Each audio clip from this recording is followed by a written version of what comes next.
Alright, so yesterday we talked about 3 different areas of applied health and performance science. Alright, we got learning and development. Mike, what is that? Research, pretty much learning and being able to be comfortable talking about a topic, and kind of how you were reiterating yesterday. We're kind of articulating the group, talking, kind of like guiding the discussion, and everybody was able to kind of like jump off of that knowledge and kind of like build their own ideas into like a better, bigger idea. Yeah. So it's almost like professional knowledge. Okay, it's learning how to be a pro. There's some other things you just said there. Taking like a smaller idea from everybody else to make like one big group idea. I love that, and that's going to be something we're going to bring up, like diversified ideas, bringing it back to the whole. Okay, I want you to really emphasize knowing that like a main goal of like learning and development for us is learning how to be a pro.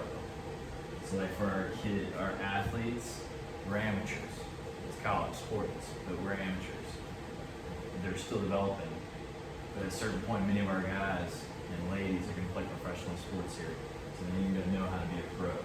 Our young staff, me included, we need to be more consistent over time. Learn professional knowledge, learn different types of knowledge. We need to continue to be a pro. So learning and development is all about being a pro.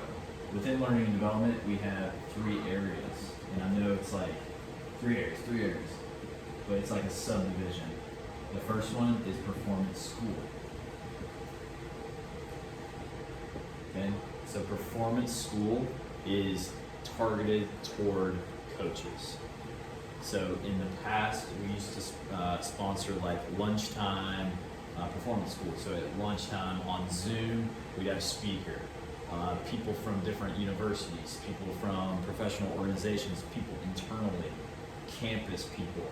And what we did is we would have any professional that was interested in this, strength coaches, athletic trainers, our crew, academics, sport coaches. We've had people from development and fundraising that are just professional minded. Just join us for a conversation, but it all goes back to what Mike said. We have a bunch of diversity in that group. So now as we talk about something, we're getting hit with a lot of things. And I don't want you to forget this idea of diversity, because that's going to come up here in just a second when we get to here. The second one is Performance Academy.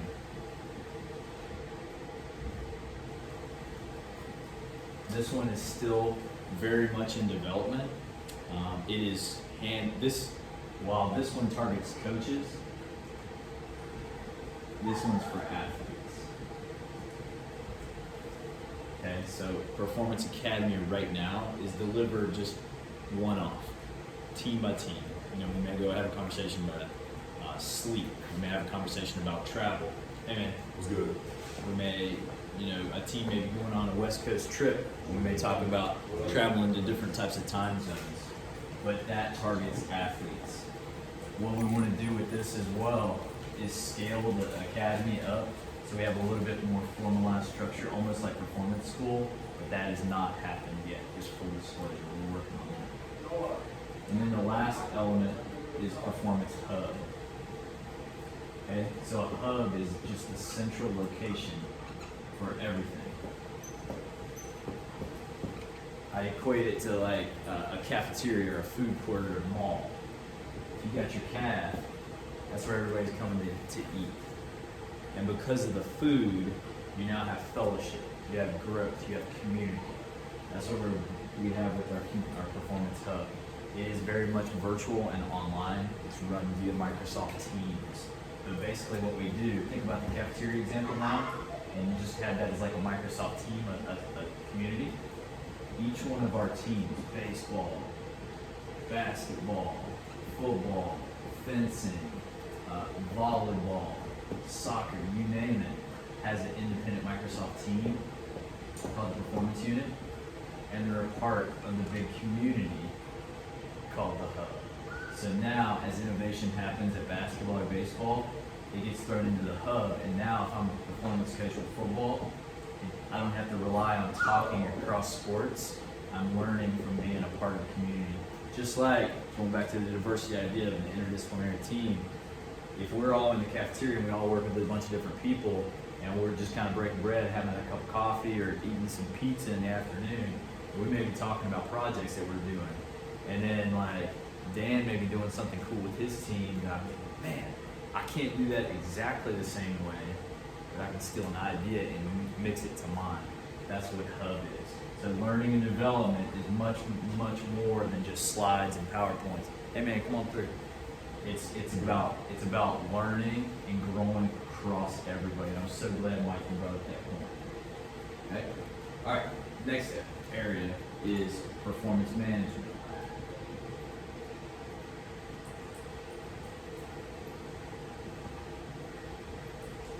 I want you to think about this as low-hanging fruit.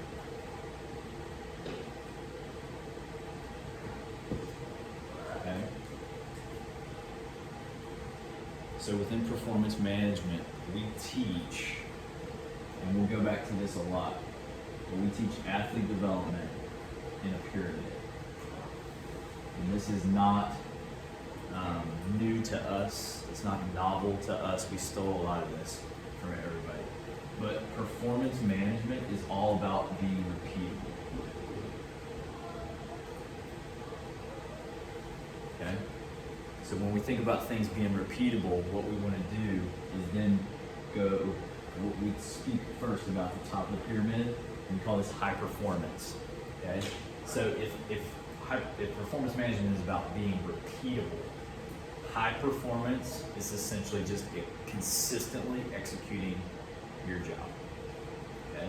If you look at some definitions, and we did a neat little thing within our performance school with our coaches and staff, we asked everybody to like define what performance meant to them, and the collective definition we came up with was the execution of a task.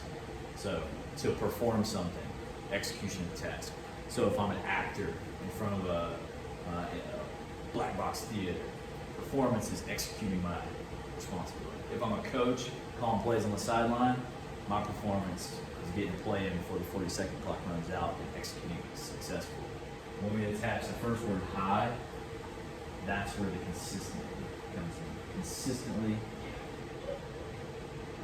executing. Okay? That's what we're trying to do with our performance management, being repeatable. Now, that's where we need to go, the top of the pyramid.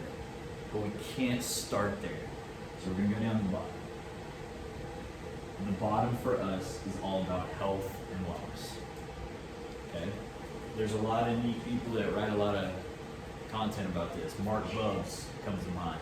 He wrote a book called Peak. His biggest thing is like health is a precursor for performance. That's essentially what we're setting up right here. What's up? Come on through. Yep. So when I'm thinking of health, and we won't list all these on the grease board here, but like health is, you could boil it down to choice. You know, largely I choose the decisions I make that can lead to positive health. I can sleep. I can be consistent with nutrition. I can make positive choices with hygiene. I can make choices on Friday night after we win the ball game, Saturday night after we win the ball game, what we do with our buddies. There's room for a lot of things to happen too. I can have a lot of fun, but ultimately it boils down to choice. There's a lot of different elements of health that we can dig into later that's not necessarily fitting for this area, but there's things like occupational health, social health, a lot of different branches of health that we'll go into here. But essentially I want you to think, when you think health, is all about choice. That is it. Now, foundation, and if you're talking to a coach, if you're talking to an athlete, if you're talking to recruits, donors that come in, the key thing here, just like a pyramid in the real world, the wider and the thicker the foundation, the more things we can put on top of it. Okay, so the bigger my overall pyramid can be. So health, I want you to think of health is everything.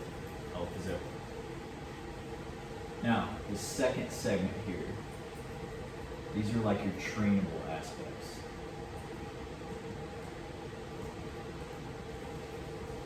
Okay, and this is stolen direct from a lot of different people, but directly from a guy named Fergus Connolly.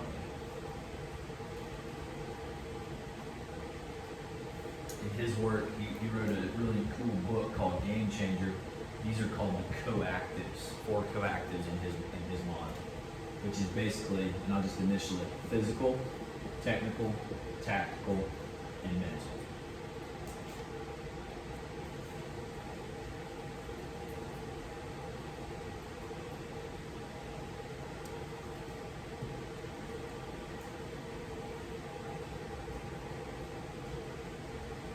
Okay?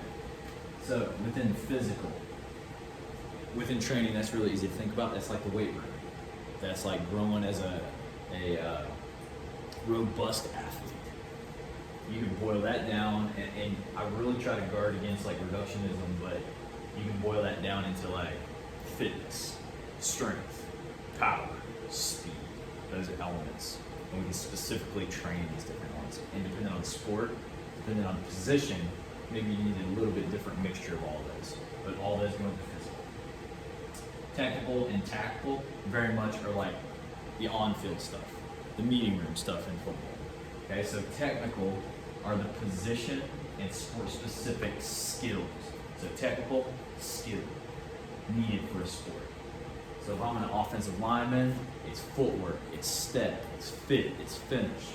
If I'm a baseball player, it's all about fielding a ground ball, throwing, hitting, basketball, ball control, footwork, whatever that is. Tactical is the next block. That's like the X's and O's or scheme of our game. These are often coached together. In the middle, technical and tactical. And then mental, I mean, there's an entire sub-discipline, performance psychology for this. But that's confidence, that's having the ability to clear something after disaster happens. That's having the ability to clear something after something wonderful happens. It's being able to be consistent with my mindset. And then essentially, once I focus on all these areas, not independently, but appreciating them, how they fit together with health of the foundation, that's going to help me get to executing my task consistently. Okay? Now, for us, that's how we would try to shape our athletes. That would be like a philosophy on athlete development. So how do we get there professionally in terms of like logistics? It's scheduling. It's using templates. It's doing the same thing across tests. And I said, like yesterday, we were doing CMJs and squat jumps on the force plate. We need to do it similar every single time, regardless of staff, regardless of whatever. That goes into having standard operating procedures. Why do we do what we do? And then how do our people do what we do? Okay? All right, then the next section right here is data and tech systems. All right, so part of high performance is having the ability to have the ability to measure. Okay, so when we have athletes that fit into this model, how do we know if they're improving or not? We need to have both a mix of subjective and objective measurements over time to be able to evaluate. Okay, so evaluation can be as simple as just like an after-action review. Maybe it's like, hey, practice is over. We come in here, what went well, what went poorly, what could we change? It could be after a training session. Man, how'd the cleans go today? Man, I thought they were a little bit too heavy, the bar wasn't moving really clean. How'd the run go? Man, guys were flying. Like anything like that. It can be as simple as that. It could be an end of block eval after the spring. How'd the spring go? How good, bad, ugly, whatever that looked like, make changes. It could become a little bit more objective by using things like GPS. We have a bunch of wearables across our field sport teams. It could be using like force plate. For example, yesterday we were profiling our guys. okay? Creating how they produce power, and then adjusting training based upon their information based on normal data. It could be assessing fatigue from force play, okay? And being able to go back to the plan. But the biggest thing is, and it partly comes into performance management, what is my plan? We call that the dose. And then how the athletes respond to it.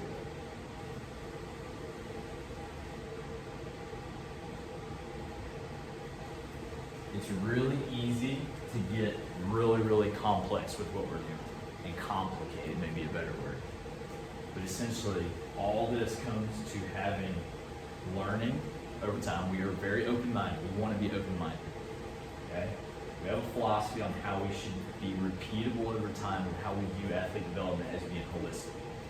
And then we have a plan, and we see how the athletes respond to the plan in this big picture. So it all kind of fits together. Does that make sense? Where's our place?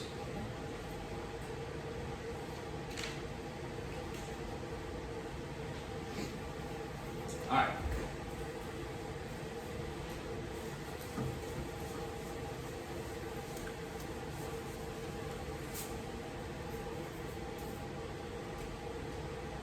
Done. Okay, operations. That's kind of what we were talking about here a little bit and how we would operate. Dress code, didn't go over this yesterday, and I will bounce around just a little bit as we get in here. Dress code, like, just be a pro. We don't have really a big strict dress code. Just, hey man, if you're working in the weight room testing some people, you have the autonomy to wear something like this. If you come across campus to a meeting, or hey coach, you go across the campus to a meeting, or you come with Dan, myself, or you go with a coach somewhere, maybe you have like a polo and some khaki shorts, something like that. The biggest thing is just be a pro. In our area, sometimes it's hard because you will go from a meeting with admin to testing on the force plate in the weight room in like 10 minutes. So having the ability to transition quick is important. But the biggest thing is just be a pro. How are you going to be respected and viewed when you do what you're doing? No. The biggest rule, the only rule we have, is no code. At any time. You cannot have red in this building. If you do, you just got to go. Because coach will go. Everybody good? Alright. History of sports performance now. Alright. Anybody have any questions with this first block? Okay, second block. I won't write too much on the board here. Think like before any of us were born, like in the 50s, in the 60s, even in the 70s, sport in college and academics were very much together. And the majority of coaches, let's say you had a basketball coach that coached at Penn State University. Shoot, we can even take a legend like Coach Rose, who was our women's basketball coach. He taught in the School of Phys Ed, which was called at the time, and he coached volleyball. Everywhere, whether it's a regional university around the area, whether it's a big state university, our coaches were also teachers, okay? Over time, as this came about, you started to see the rise of big stadiums, and then even more money and TV come in, okay? Not to the extent it is today, but you started to see this proliferation of opportunity to make money. So then what you started to have is the academic side and the athletic side started to split, okay? This was largely research oriented at the large universities, teaching at the smaller universities. And then this was all about revenue creation and opportunities to bring people to this campus, maybe that would not have opportunities without athletics. But they started to divide, okay? Now, fast forward a little bit more. what you started to have is, now again, way up here before this, much of what we know today within like physical preparation and performance came from the School of Physical Education. It was just, that was what it was called. It was School of Physical Education, and it did everything from training to games approach to teaching kids what we think of as phys ed in like K-12 schools. It was just called phys ed. It's just what it was. But over time, the split, what you started to see, is the development of what we call sub-disciplines. One of the first, arguably, was athletic training. Athletic training had a formalized academic profile where they had to go through classes, a practicum experience, they had a lot of things going on. But that sub-discipline created an entire field that was separate. Now you have medical, sports-specific medical, and now you still have generalists within phys ed. Then over time, fast forward 40 years plus, you had sports psychology, you had strength conditioning, you had sports science, all these different sub-disciplines. And even today, think about sports science, the field that we're in, you could be a biomechanist, you could be a physiologist, you could be a data scientist, you could be anything. All these different sub-branches are occurring. And that's not a bad thing. It actually applies like specialization. I'm gonna jump up here a little bit. Man, put a shirt on. This specialization that we start to see within these subunits actually develops expertise, which is a good thing. Like at the end of the day, like if I'm a pitcher and I have an arm issue, I want to talk to the best biomechanist there is. I don't want to talk to a generalist. If I have an ankle problem and I'm coming back from an ankle injury, I want to talk to the best, the expert in that area. That's a good thing. But the only problem with expertise and innovation, there's a guy named King Dude. He is a professor of biomedical engineering at the University of Oxford. And he talks about innovation is actually the biggest deterrent of future innovation. Think about that a second. If I innovate so much and I get expert in my area so much, it actually limits reproducibility. Think about performance management of things in the future. Okay? So think about me. All right, Nelly's got this idea, and I'm gonna make boxes. I'm gonna make these cardboard boxes, and I'm the only one that knows how to make that box. Okay? I have lingo, jargon, terminology, processes, standard operating procedures, set of evaluation that only myself, only I know how to do, or the people in my unit know how to do. But then people in my unit start to leave. You do your own thing, you do your own thing, you do your own thing. I retire, I'm gone, you do your thing, you do your thing. Now this unit no longer exists because nobody knows how to make the box. Okay? If you're not careful with innovation, we start to operate in our boxes, and even within the same field, imagine this is like sports science. If this box can't speak a similar language here, there's no cross-pollination and no diversity to what we're doing. We're only thinking this, okay? And that's not bad. If you're thinking about like the Industrial Revolution type of era, and I'm getting way out there, I get it, but like if you're thinking Industrial Revolution, where you have an assembly line, this works really well. All I need to know is how to make my piece of the machine and then pass it on. The problem is, we are dealing with athletes that are learning, growing, and developing. They have their own interests outside of sport and inside of sport. They're a system that's moving and operating, just like an ecosystem, like a pond where you have a lot of things going on. And that's just one.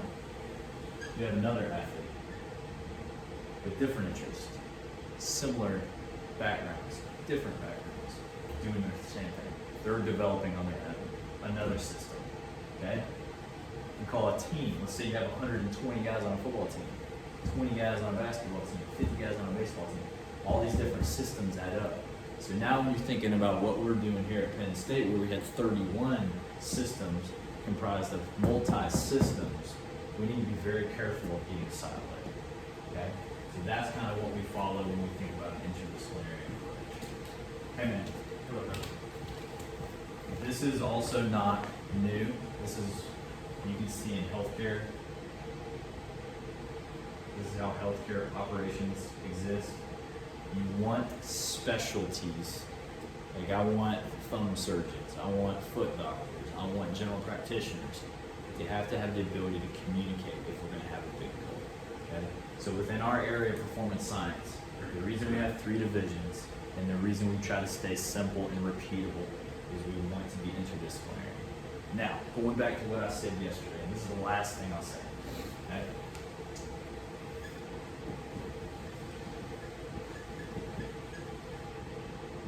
We're in charge of learning about our data, testing, organizing plans, being repeatable.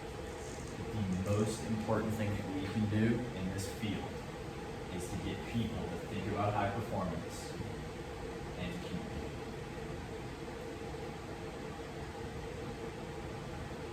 That allows us to create one of these and to solve problems. Sound good? Dan, is that kind of how you think? About 20 minutes or so, whatever that was.